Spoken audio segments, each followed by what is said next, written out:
Welcome to MarcusG.tv. I am Chef Marcus Giuliano. I'm a chef on a mission. Today's mission is health. Part of my little semi-series, What Dr. Oz Says. Will I agree or disagree today, George, with what Dr. Oz says? I'm pretty sure you're going to agree with some of it, but you're not going to agree with all of it. Okay. So we're going to start. Dr. Oz confessed. Well, it depends how ridiculous it is, because I can agree on one aspect and disagree on the other one, but if one of the aspects is so ridiculous, I'm going to disagree with everything. So Dr. Oz confessed that he indulges occasionally in his own guilty pleasure. Which we all like to. Right? And what is the guilty pleasure? His daughter Daphne's German chocolate cake recipe. Okay. Moment of truth. What's in Dr. Oz's daughter's German chocolate food cake? Whatever they're calling this. What is in it, George? There's nothing wrong with German chocolate cake, right? It depends on what's in it. What's in it? Right. It depends on what's in it. Well, okay. Let's back up and say, okay, we're making cake. We're using processed foods. We're using non-organic dairy. We're using butter, whatever. Maybe we're making it vegan. Maybe we're making it gluten-free. The bottom line is, it's not as good as eating an apple. Right. It's not as good as eating a pear, a banana, a head of romaine lettuce. So, in all principles, chocolate cake is processed. Cake is processed. It's not going to be good for you to begin with. So we're going to say, well, what is better for you and what's the worst for you? Because there's not going to be anything that's, let's face it, chocolate cake is never going to be good. Okay. Okay. Alright, so here's the recipe. Ingredients are, first ingredient, Duncan Hines Moist Deluxe Devil's Food Cake Mix. Really? Wow. Duncan Hines Moist Deluxe Devil's Food Cake Mix. Okay, so I'm going to disagree with Dr. Oz right now. Anything else in there that we should know about? A box of instant chocolate pudding. Okay. No. He allows his daughter to make this? And it's posted. And it's posted. This is his guilty. Now we have a chocolate, flourless chocolate torte here that we have a guilty pleasure with. The flour chocolate torte is made with organic maple syrup. It's made with organic raw chocolate. It's made with coconut oil. You can argue with all these and say that, you know, yeah, there are some nurturing qualities out of raw cacao. It's magnesium and all these things, and coconut oil has, you know, certain things in it that are very good for you. You need it. But at the end of the day, it's still chocolate cake. You know, it's still a chocolate torte. It's like a chocolate fudge torte that we make here, and it's still more sweetness than we need. It's far more oil than we need. You know, it's just overdoing it. But it's our chocolate indulgence. So Dr. Oz's chocolate indulgence is, get this, here's the devil's food cake ingredient list. Sugar. Most common. Sugar's the first ingredient in Duncan Hines, okay? Most likely, that sugar is coming from GMO'd sugar beets. So, genetically modified food, okay? So Dr. Oz is allowing his daughter to participate in the GMO, which he should be very against GMOs, and he doesn't come out and say it like he should. He should be totally against GMOs because he has the power to educate people. But again, of course, you have a major TV station that has major sponsors, and you have all this bureaucracy, and bureaucracy always wins over democracy because they've got the money. Monsanto has the money, so now Dr. Oz is locked in. And now he's publicly pimping out via, oh, my daughter is making this. It's my favorite my daughter makes, and promoting the first ingredient, GMO-free sugar. Next ingredient, enriched bleached wheat flour. That is white flour, folks. When you see it, when it says wheat flour, that's white flour, because flour typically comes from wheat. Okay?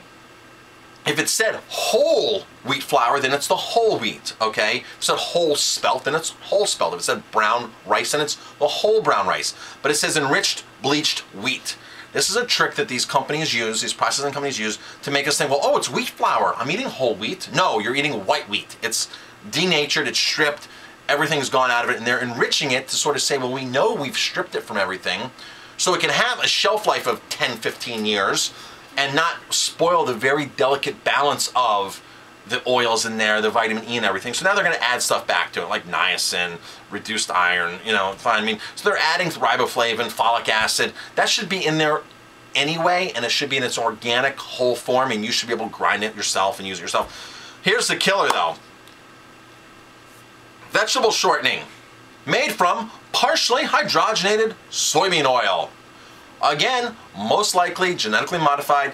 Sugar beets, soybeans are on the top 5 things top 5 ingredients that are genetically modified. So Dr. Oz is pimping out GMOs in an indirect way here through his Duncan Hines via, oh, my daughter, and you need a guilty pleasure. If you want a guilty pleasure, you know, what did I make the other day, that smoothie?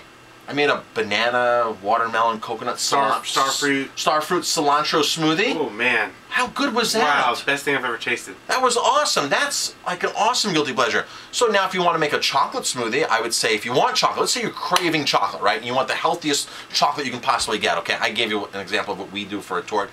But you can take a fresh coconut, young coconut, the flesh, the water, some cacao powder, maybe a couple dates, okay?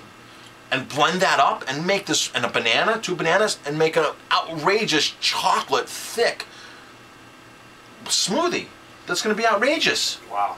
You know, why isn't Dr. Oz teaching his daughter to do stuff like that? Why is he teaching his daughter, oh, it's okay to open a box of Duncan Hines, some massively publicly traded company, doesn't care about us, doesn't care about the environment, and he's just, it's disgusting.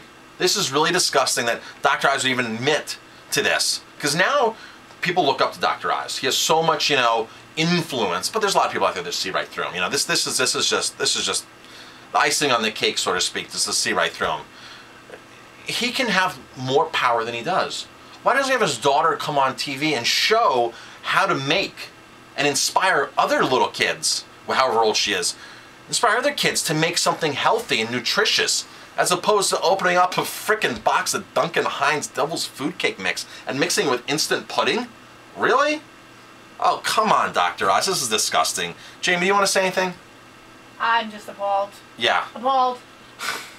Disgusting. I don't agree with Dr. Oz today. This one's probably going to take 2 strikes instead of 1 normal strike.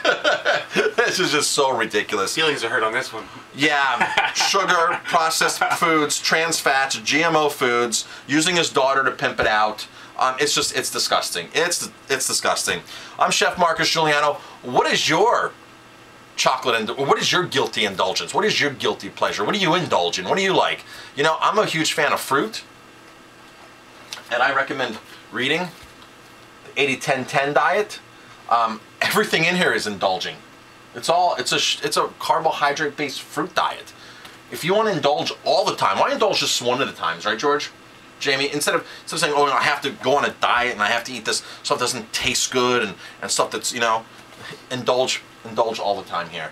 My breakfast every day is a banana, coconut, pineapple, mango, passion fruits, raspberry, blackberry, blueberry, cherry smoothies. Any of those combinations I put together.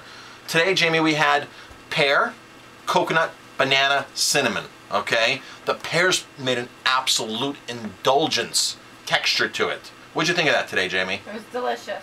After you drink like vanilla watermelon. After that, you don't have to indulge in chocolate cake. You work out, you work hard, which talks about in the article, working out, you know, and balancing and doing this. If you work out and have that, you're not going to want chocolate cake. It's disgusting. I'm Chef Marcus Giuliano. Thanks for watching. Go grab the 80-10-10 diet and rock on.